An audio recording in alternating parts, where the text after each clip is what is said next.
سے دل چاہیے، چشم نم چاہیے، اور شوق طلب معتبر چاہیے۔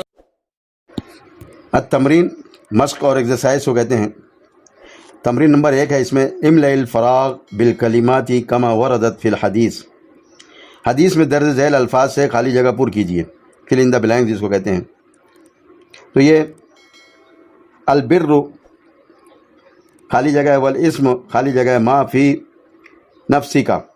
اب اس کو جو ہے تو حدیث سے آپ سامنے رکھ کر جو حدیثیں آپ کو بھیجی گئی ہے اس سے آپ نے اس کو کمپلیٹ کرنا ہے۔ اسی طریقے سے دوسرا خالی جگہ ہے، لو انکم ڈیش علی اللہ حق توکلہ لرزقکم۔ تیسری ہے فإن الظلم، خالی جگہ ہے، یوم القیامہ۔ چوتھی ہے التاجر الصدوق، خالی جگہ مع النبیین والصدیقین والشہداء۔ اس طریقے سے اس کو بہت آسانی سے، جس طرح کہ ہم لوگوں نے آپ لوگوں کو باقاعدہ بورڈ پر اور 11ویں کے اس میں جو ہے تو حل کر کے اور اس کو سالو کر کے بتلایا گیا تھا، بہت آسان، اور تقریباً سبھی طلبہ نے اس کو کر کے دکھایا تھا۔ آپ حضرات بھی اس طرح سے کر کے لائیے، اس کو کریے۔ دوسری تمرین ہے التمرین الثانی، سلی العمودین، جوڑیاں لگائیے، میچ دا کالم جس کو کہتے ہیں۔ العمود الاول العمود الثانی، یہ بھی آسان ہے، آپ لوگ اس کو آسانی سے کر سکتے ہیں۔ تیسری تمرین ہے اکمل الشبکات التالیہ، درج ذیل خاکے مکمل کیجیے، کمپلیٹ دا فالوئنگ ویبس۔ اس کو بھی آسانی سے آپ لوگ کر سکتے ہیں۔ الطیر تغدو و تروح، یہ حدیث کے الفاظ ہیں، اور حدیث کے جو تو اس سے آپ سامنے رکھ کر کے اس کو کر سکتے ہیں۔ دوسرا خاکہ ہے ان اللہ لا ينظر، اس میں بھی جو ہے تو 2 جواب ہیں، اس کو آپ نے لکھنا ہے، اور اسی میں ولکن ينظر الی، اس میں بھی 2 ہیں، اس کو اس طرح سے یہ 4 کالم ہے، اس کو آپ نے پر کرنا ہے۔ اتقو، اس میں 4 ہے، فإن الظلم، اس میں 1 ہے، فإنہ، اس میں 1 ہے، اس طرح سے یہ 3 نمبر ہو گئے، یعنی تمرین نمبر 3 میں اس طرح سے 3 سوال ہیں، اس کو آپ نے جو ہے تو تینوں ویب کو کمپلیٹ کرنا ہے۔ التمرین الرابع، چوتھی تمرین ہے اکتب الازداد للکلمات التالیہ، درج ذیل الفاظ کی ضد لکھیے۔ رائٹ دا اپوزٹ، البر صلح حق خماس مرد امین الصادق خفیفۃ۔ اس میں آپ کو اسی حدیث میں سے کچھ الفاظ مل جائیں گے، تقریباً سارے الفاظ اسی میں حدیث میں ہیں، اس کے آپ ڈھونڈیں گے تو مل جائے گا۔ اور پھر اس کے پیچھے اگر آپ لوگوں کے پاس اس کی یہ کتاب موجود ہے تو کتاب کے پیچھے والے حصے میں ایک دم لاسٹ میں صفحہ نمبر 104، صفحہ نمبر 4 میں اس کو سوال کیا ہے، اس کا جواب دیا ہوا ہے، یعنی سارے سبق کے ضد کو جمع کر دیا ایک جگہ انہوں نے، اس میں سے آپ ڈھونڈ کر کے اس کو جو تو اپنے نوٹ بک میں، اپنی کاپیوں میں جو تو لکھ کر کے رکھیے، تاکہ آپ کو امتحان کے وقت آسانی ہو، امتحان میں جو تو یاد کرنے اور اس کو یاد رکھنے میں سہولت ہو، آنسر دینے میں بھی سہولت ہو۔ التمرین الخامس، 5ویں تمرین ہے، 5ویں مشق ہے، اکتب الفعل الماضی للمضارع التالی، درج ذیل مضارع سے فعل ماضی بنائیے۔ یہ بھی بہت آسان ہے، جیسا کہ 11ویں میں آپ لوگ بتایا گیا تھا کہ فعل ماضی سے فعل مضارع کس طرح بنایا جاتا ہے۔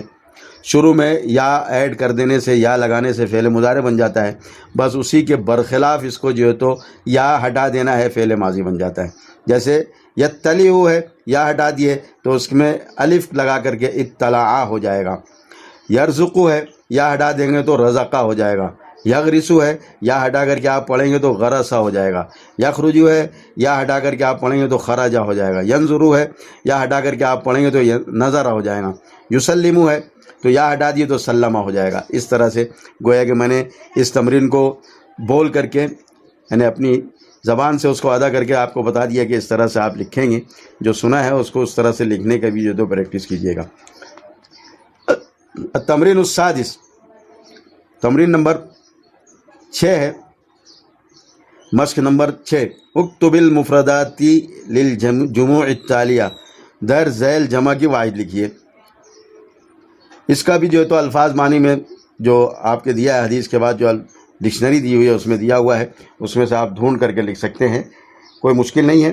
پھر بھی آپ کو آسانی کے لیے ایک مرتبہ میں بول دیتا ہوں۔ جسدن اس کا واحد ہے اجسادن، جمع ہے اس کا واحد جسدن ہے۔ سورن اس کا واحد ہے صورتن۔ قلوبن اس کا واحد ہے قلبن۔ ظلماتن اس کا واحد ہے ظلمتن۔ الشہداء اس کا واحد الشہیدو ہے۔ اعمال اس کی تو بتانے کی ضرورت ہی نہیں، اس لیے کہ ہم لوگ ہر ایک ایمان والے کے زبان پر عمل ہوتا ہے، اس کی واحد عمل ہے۔ التمرین السابع، 7ویں تمرین ہے احفظ ثلاثۃ احادیث علی الاقل من هذا الدرس۔ ہر ایمان والوں کو ہم لوگ ناظرہ پڑھتے ہیں، مکتب پڑھتے ہیں، تو مکتب میں خاص طور سے 40 حدیثیں یاد کرائی جاتی ہے۔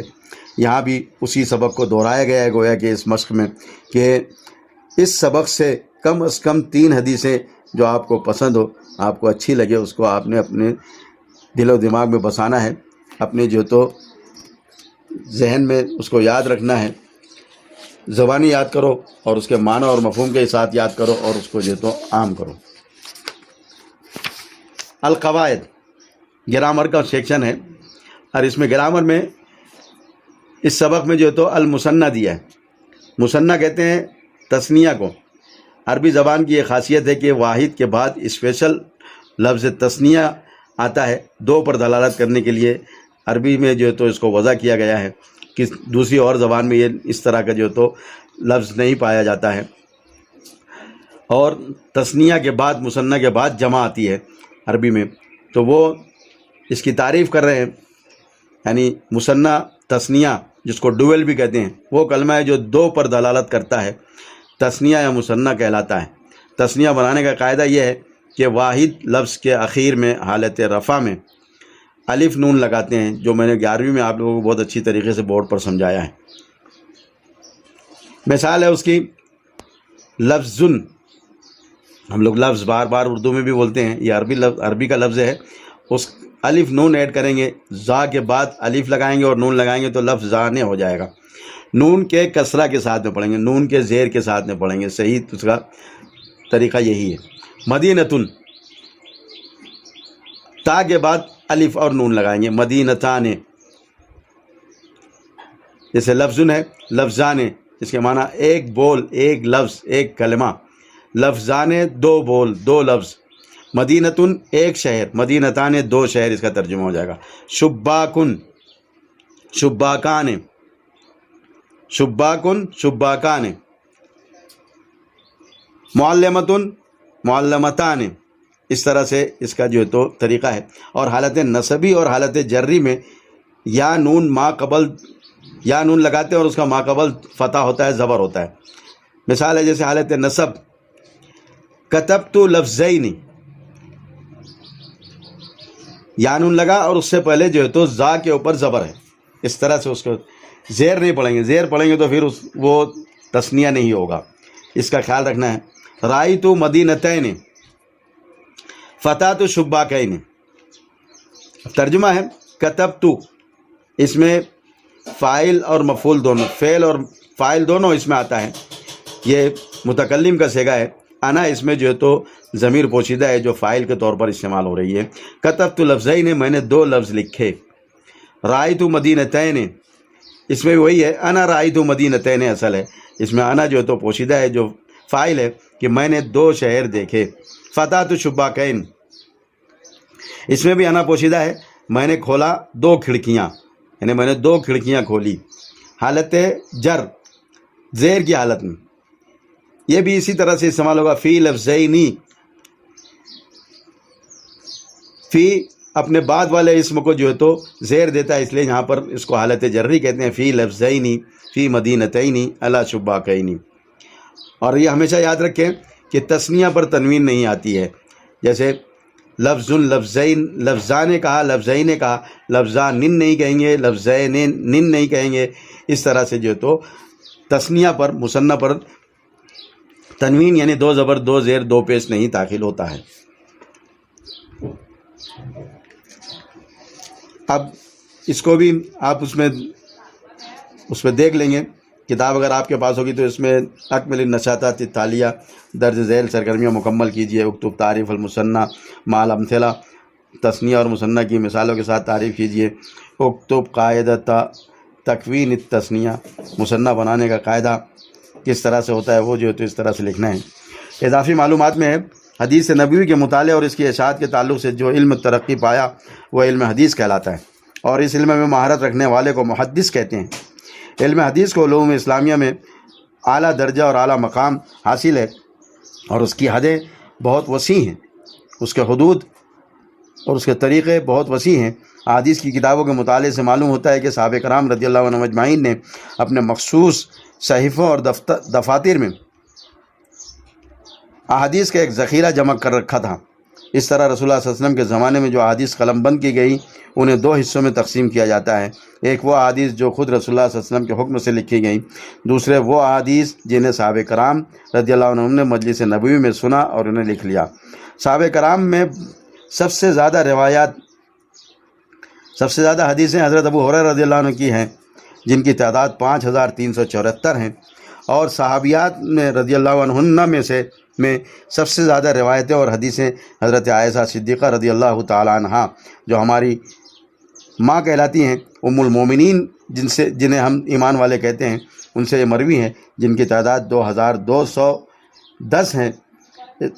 اس کے علاوہ عزیز دیگر صحابہ و صحابیات سے بھی احادیث کا ایک بڑا ذخیرہ مروی ہے اور مدون کیا ہوا ہے، اس کو صحابہ محدثین